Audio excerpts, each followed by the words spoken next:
Good evening दोस्तों। स्वागत है आप सभी लोगों का हमारे यूट्यूब चैनल पे। तो आज मैं आप सभी को संविधान से संबंधित कुछ इम्पोर्टेंट क्वेश्चन करवाने जा रहा हूँ जो कि आपके एग्ज़ाम में पूछे जाएंगे। तो ज़्यादा समय ना लेते हुए चलिए सीधे मैं क्वेश्चन की ओर चलता हूँ। तो पहला क्वेश्चन है आपका, संविधान सभा की पहली बैठक कब हुई थी? यदि आप लोग को आंसर पता है तो फटाफट कमेंट में बताएं। संविधान सभा की पहली बैठक कब हुई थी? तो चलिए इसका आंसर हो जाएगा आपको 9 दिसंबर 1946 ईस्वी को। कब होगा? 9 दिसंबर 1946 ईस्वी को। तो चलिए अगला प्रश्न देखते हैं।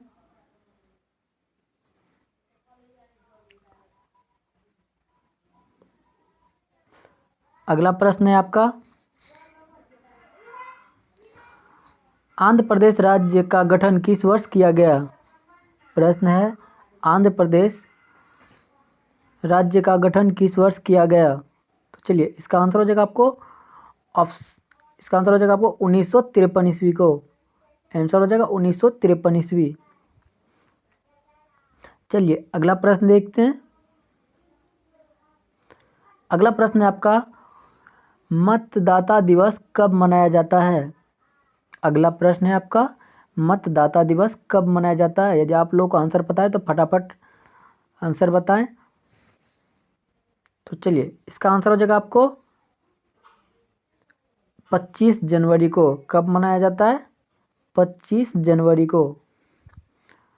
तो दोस्तों आप लोग को इसमें ऑप्शन नहीं मिलेगा, सभी ऑनलाइन क्वेश्चन होंगे। तो चलिए अगला क्वेश्चन देखते हैं आपका।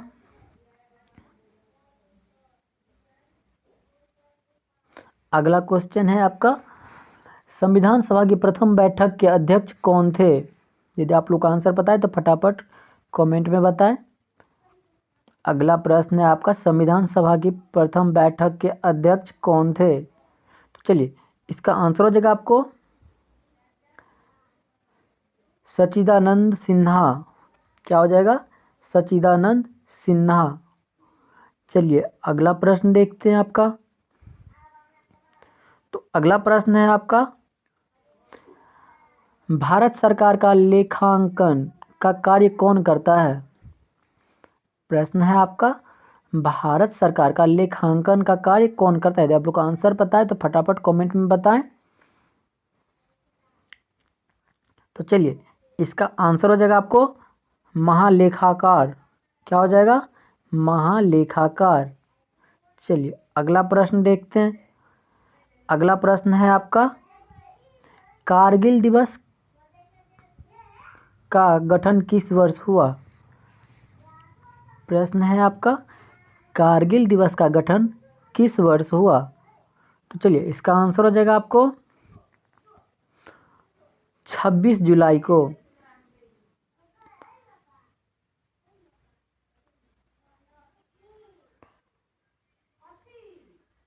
26 जुलाई को हो जाएगा आंसर।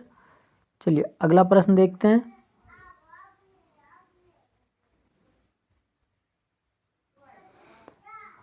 भारत सरकार का प्रथम विधिक सलाहकार कौन होता है? भारत सरकार का प्रथम विधिक सलाहकार कौन होता है? तो चलिए इसका आंसर हो जाएगा आपको महान्यायवादी। क्या हो जाता है? महान्यायवादी।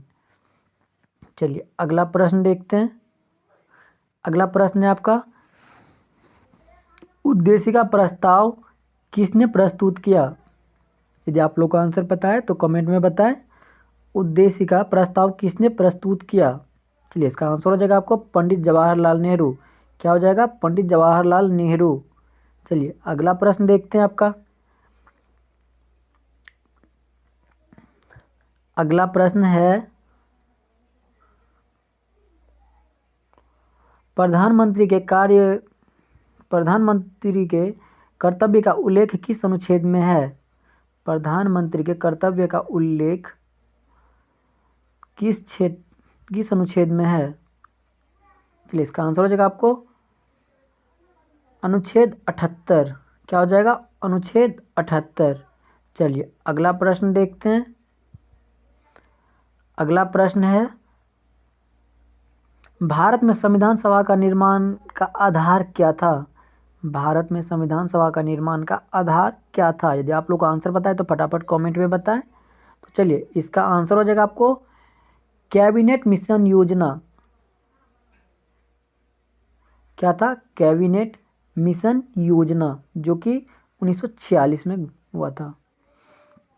चलिए अगला प्रश्न देखते हैं। अगला प्रश्न है आपका, प्रस्तावना में भारत शब्द कितनी बार उल्लेख हुआ है? प्रश्न है, प्रस्तावना में भारत शब्द की उल्लेख कितनी बार हुई है, या भारत शब्द कितनी बार उल्लेख हुआ है? चलिए, इसका आंसर हो जाएगा आपको 2 बार। कितने बार हुआ है? 2 बार। तो चलिए अगला प्रश्न देखते हैं। प्रारूप समिति का गठन कब किया गया? प्रश्न है, प्रारूप समिति का गठन कब किया गया? चलिए, इसका आंसर हो जाएगा आपको 29 अगस्त 1947 ईस्वी को। 29 अगस्त 1947 ईस्वी को। चलिए अगला प्रश्न देखते हैं। अगला प्रश्न है आपका, संविधान में भारत को क्या कहा गया है? संविधान में भारत को क्या कहा गया है? चलिए, इसका आंसर हो जाएगा राज्यों का संघ। क्या कहा गया है? राज्यों का संघ। चलिए अगला प्रश्न देखते हैं आपका, भारत के संविधान को लागू कब किया गया? प्रश्न है आपका, भारत के संविधान को लागू कब किया गया? यदि आप लोग आंसर बताएं तो फटाफट कमेंट में बताएं। तो चलिए, इसका आंसर हो जाएगा आपका 26 जनवरी 1950 ईस्वी को। 26 जनवरी 1950 ईस्वी को। चलिए अगला प्रश्न देखते हैं।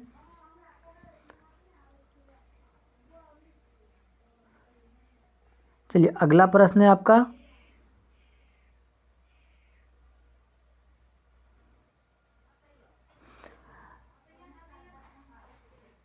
संपत्ति का आधार मौलिक संपत्ति का अधिकार मौलिक अधिकार के रूप में किस संशोधन द्वारा समाप्त किया गया?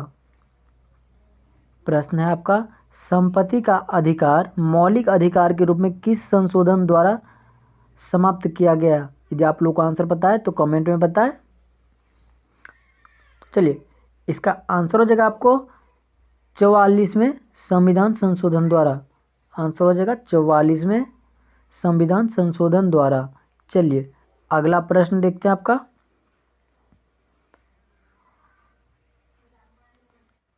अगला प्रश्न है आपका, मुस्लिम हेतु पृथक निर्वाचन प्रणाली लागू की गई। प्रश्न है आपका, मुस्लिम हेतु पृथक निर्वाचन प्रणाली लागू की गई। तो चलिए आंसर हो जाएगा आपको इसका मार्ले मिंटो सुधार द्वारा। मार्ले मिंटो सुधार द्वारा। चलिए अगला प्रश्न देखते हैं आपका। अगला प्रश्न है आपका, 10वीं अनुसूची का संबंध किससे है? प्रश्न है आपका, 10वीं अनुसूची का संबंध किससे है? यदि आप लोग को आंसर पता है तो फटाफट कमेंट में बताएं। तो चलिए, इसका आंसर हो जाएगा आपको दल बदला विधेयक से। आंसर हो जाएगा दल बदला विधेयक से। चलिए अगला प्रश्न देखते हैं। अगला प्रश्न है आपका, उद्देश्य प्रस्ताव कब प्रस्तुत किया गया? यदि आप लोग को आंसर पता है तो फटाफट कमेंट में बताएं। चलिए, इसका आंसर हो जाएगा आपको 13 दिसंबर 1946 ईस्वी को। कब किया गया? 13 दिसंबर 1946 ईस्वी को। चलिए अगला प्रश्न देखते हैं। अगला प्रश्न है आपका, प्रारूप समिति का गठन कब किया गया? प्रश्न है आपका, प्रारूप समिति का गठन कब किया गया? चलिए, इसका आंसर हो जाएगा आपको 29 अगस्त 1947 ईस्वी को। आंसर हो जाएगा 29 अगस्त 1947 ईस्वी को। तो चलिए अगला प्रश्न देखते हैं आपका।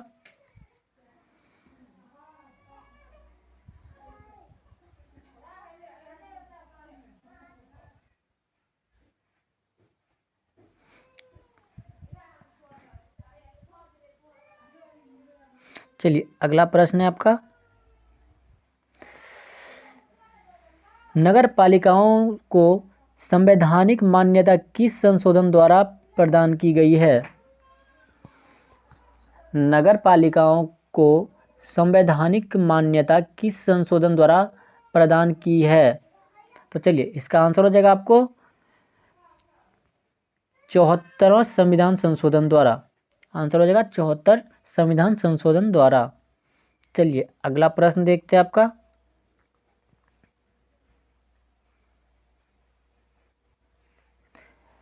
अगला प्रश्न आपका, झंडा समिति के अध्यक्ष कौन थे? प्रश्न है आपका, झंडा समिति के अध्यक्ष कौन थे? तो चलिए इसका आंसर हो जाएगा आपको जेबी कृपलानी। जेबी कृपलानी। चलिए अगला प्रश्न देखते हैं।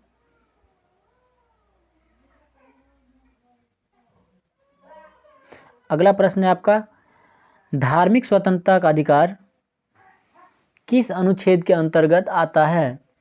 धार्मिक स्वतंत्रता का अधिकार किस अनुच्छेद के अंतर्गत आता है?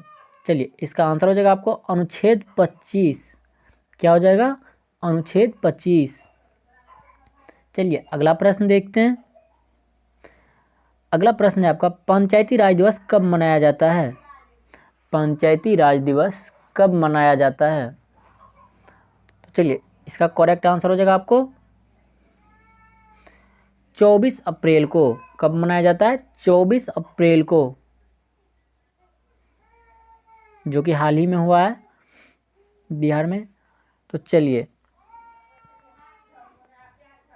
अगला प्रश्न है आपका, भारत के संविधान को अंगीकृत करने की तिथि क्या है? प्रश्न है आपका, भारत के संविधान को अंगीकृत करने का तिथि क्या है? तो चलिए इसका आंसर हो जाएगा आपको 26 नवंबर 1949 ईस्वी को अंगीकृत किया गया था। कब किया गया था? 26 नवंबर 1949 ईस्वी को। तो चलिए अगला प्रश्न देखते हैं आपका, देश के एकमात्र निर्विरोध राष्ट्रपति कौन चुने गए? देश के एकमात्र निर्विरोध राष्ट्रपति कौन चुने गए? तो चलिए इसका आंसर हो जाएगा आपको नीलम संजीव रेड्डी। क्या हो जाएगा? नीलम संजीव रेड्डी। चलिए अगला प्रश्न देखते हैं आपका। अगला प्रश्न है आपका, प्रारूप समिति को कब पारित किया गया? प्रश्न है आपका, प्रारूप समिति को कब पारित किया गया है? यदि आप लोग को आंसर पता है तो फटाफट कमेंट में बताएं। तो चलिए इसका आंसर हो जाएगा आपको 23 फरवरी 1948 ईस्वी को। कब किया गया? 23 फरवरी 1948 ईस्वी को। चलिए अगला प्रश्न देखते हैं।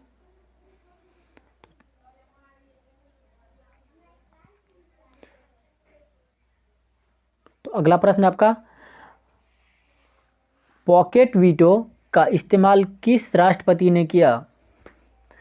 प्रश्न है आपका, पॉकेट वीटो का इस्तेमाल किस राष्ट्रपति ने किया? तो इसका करेक्ट आंसर हो जाएगा आपको ज्ञानजैल सिंह ने। किसने किया? ज्ञानजैल सिंह ने। तो चलिए अगला प्रश्न देखते हैं आपका। अगला प्रश्न है, उद्देश्य प्रस्ताव कब पारित किया गया? प्रश्न है आपका, उद्देश्य प्रस्ताव कब पारित किया गया? तो चलिए इसका आंसर हो जाएगा आपको 22 जनवरी 1947 ईस्वी को। कब किया गया? 22 जनवरी 1947 ईस्वी को। चलिए अगला प्रश्न देखते हैं।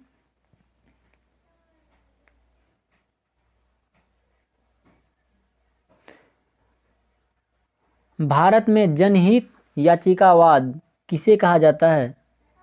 भारत में जनहित याचिकावाद किसे कहा जाता है? यानी पब्लिक इंटरेस्ट लिटिगेशन किसे कहा जाता है? लिटिगेशन किसे कहा जाता है? चलिए इसका करेक्ट आंसर हो जाएगा पी.एन. भगवती को। किसे कहा जाता है? पी.एन. भगवती को। चलिए अगला प्रश्न है आपका, संविधान सभा के अस्थायी अध्यक्ष कौन और कब बने?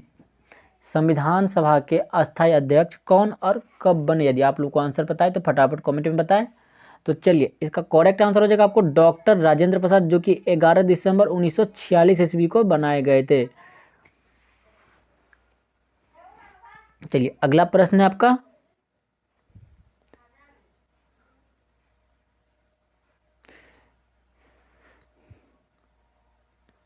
संयुक्त उच्च न्यायालय की स्थापना किसके द्वारा की जाती है?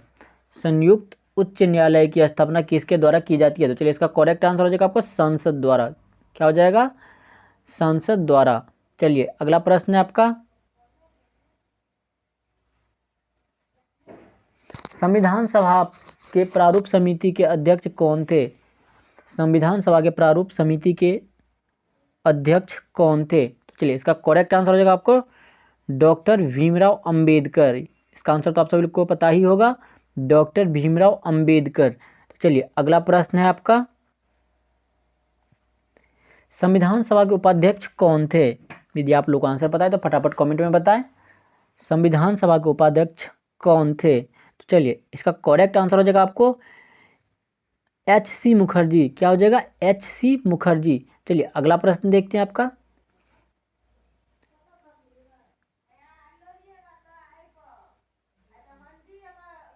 चलिए अगला प्रश्न है आपका, कैबिनेट मिशन में संविधान सभा के सदस्यों की कितनी निर्धारित प्रारूप समिति का गठन कब किया गया?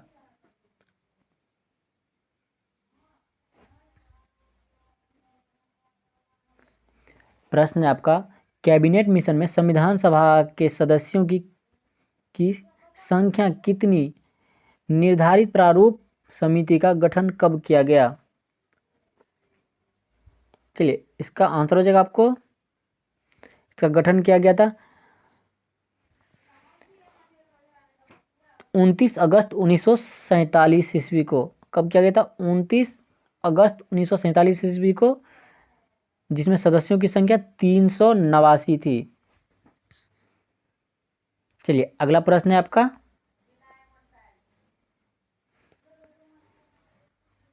संविधान संशोधन प्रक्रिया कहाँ से ली गई है?